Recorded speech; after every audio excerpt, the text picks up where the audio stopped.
you doing, guys? Simon, Coventry City Glass. So we're in McDonald's, Coventry Town Centre. As you can see, these 3 Georgian wires have been put through. So we're going to, Georgian wire, sorry, we're going to border it up to both sides to make it safe. And then we'll do the glass room in a few days. We're in McDonald's in Coventry Town Centre. Boards have been cut. It's a bit of a nightmare when you're doing these sort of ones because she's open. Yeah, she's open. I've had to park over there. You know, so I'll probably get a ticket, so I've got to add that ticket onto the job.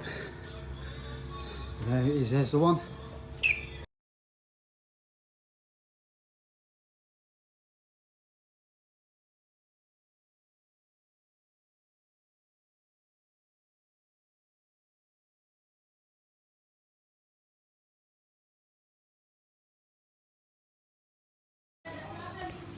Right, part 2 of the video, the reglaze. This is for the McDonald's in the Burgess in Coventry Town Centre. Let's see how she goes. Beads out first. Sound, guys, that's the beads out.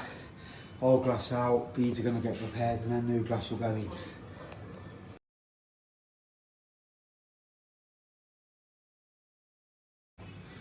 Right, guys, 2 down.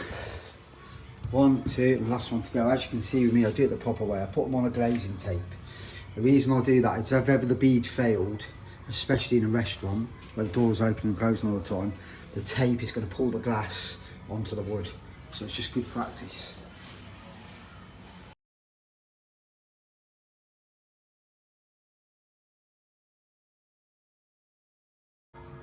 And there we have it, guys. No messing around. Nice and tidy.